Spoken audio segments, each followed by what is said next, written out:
काल मेघ के बारे में जानेंगे।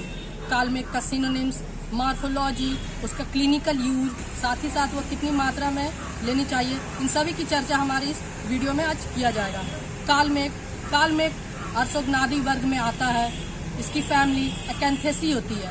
इसका साइंटिफिक नाम एंड्रोग्राफिस पैनिकुलेटा होता है। काल मेघ को विभिन्न नामों से भी जाना जाता है, जैसे भूइनिम्बो या फिर नीलविम्बो।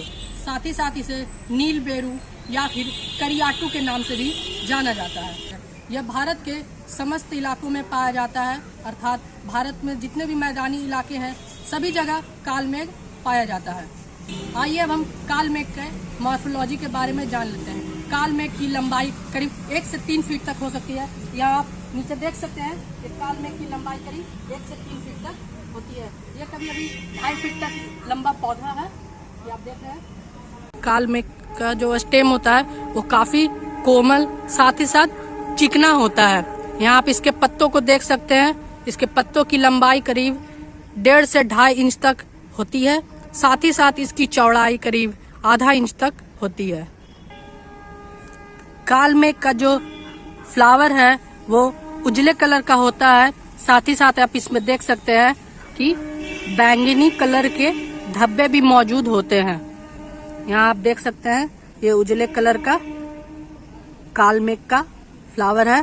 साथ ही साथ आप इसका फल भी देख सकते हैं, यहीं पर इसका फल भी लगा हुआ है।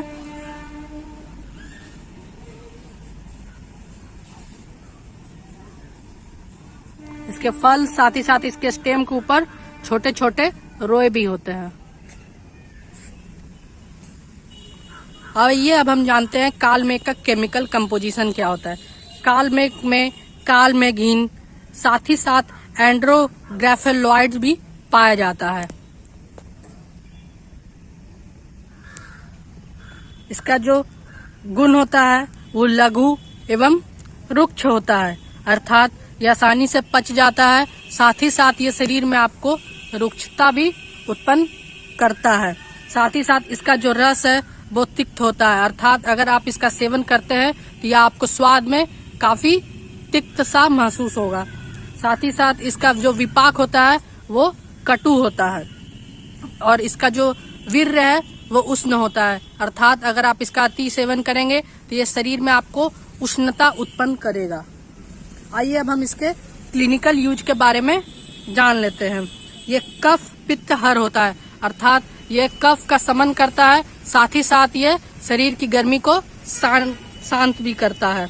ये अग्निमांद की समस्या को दूर करता है, अर्थात अगर आप इसका उपयोग करते हैं तो ये आपको भूख की समस्या से निजात दिलवाता है और आपको खुलकर भूख लगती है, जिससे आप भरपेट भोजन कर सकते हैं।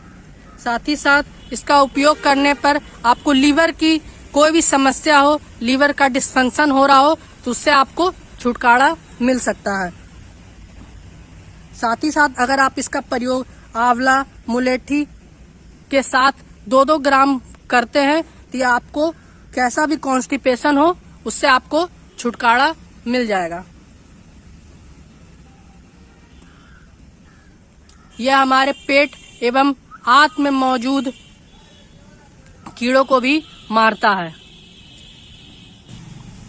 इसका रस तिक्त प्रधान होने एवं इसका जो विपाक है कटु होने के कारण ये बहुत ही अच्छा एक ब्लड प्यूरिफायर होता है। अगर आपको एक्नी या पिंपल्स की समस्या है तो आप इसका सेवन कर सकते हैं। साथ ही साथ इसका उपयोग करने पे ये एंटी इन्फ्लामेटरी एक्शन भी दिखलाता है और आपको त्वचा रोगों से निजात भी दिलवाता है। ये डायबिटीज के मरीजों के लिए रामबाण इलाज है। इसमें एंटी डायबिटिक प्रॉपर्टी होते हैं क्योंकि इसका रस जो तिक्त होता है ये ब्लड को प्यूरिफाई करता है। साथ ही साथ ये आपके ब्लड में शुगर लेवल को कम करता है। ये उष्णवीर्य होने के कारण ये एंटीपायरेटिक्स के रूप में भी काम आता है। अगर आपको कभी मलेरिया की समस्या हुई हो, अगर आपको मलेरिया हो गया हो तो आप काल मेघ का चूर्ण मरीच चूर्ण के साथ देने पर मलेरिया में काफी लाभ होता है। आइए अब हम जानते हैं कि इसका कौन कौन सा अंग है जो उपयोग में लाया जाता है। तो अमूमन काल मेघ के 5 अंग का उपयोग में लाया जाता है, अर्थात इसके पंचांग का उपयोग किया जाता है। पंचांग में इसके पत्तियां, इसका स्टेम, इसका जड़, फ्रूट और फ्लावर। यहाँ आप देख सकते हैं इसका फ्रूट है, इसका स्टेम, इसका लीफ, उसका फ्लावर, साथ ही साथ इसका जड़ भी। आप यहाँ जड़ का भी उपयोग किया जाता है, यानी यह पौधा बिल्कुल तरह से संपूर्ण रूप से उपयोगी है। इसका हर अंग है जो औषधि के रूप में प्रयोग किया जा सकता है।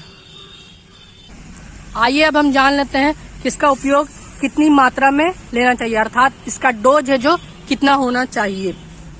अगर आप चूर्ण के रूप में इसके प्रयोग कर रहे हैं, इसके पंचांग यानी संपूर्ण जड़ से लेके इसका stem, branch, flower, leaf, fruit सभी का उपयोग कर रहे हैं सूखा पाउडर के रूप में, तो आप 1 से 3 ग्राम इसका उपयोग कर सकते हैं। अगर आप स्वरस का उपयोग कर रहे हैं तो 5 से 10 ml। साथ ही साथ अगर आप इसके क्वाथ का उपयोग कर रहे हैं, अर्थात पानी में आप खौलाकर इसे ले रहे हैं, तो 20 से 40 ml।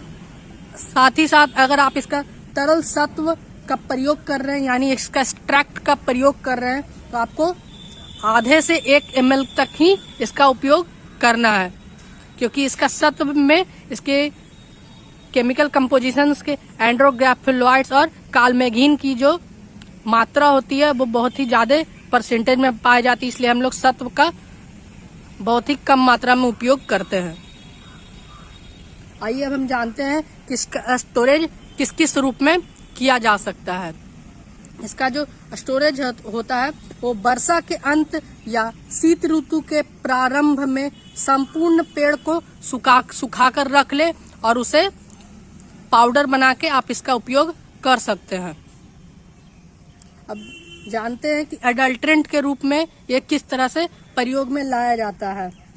इसका रस तिक्त प्रधान होता है, इस कारण इसका उपयोग चिरायता के साथ एडल्ट्रेंट के रूप में किया जाता है ताकि ज्यादा से ज्यादा लाभ कमाया जा सके।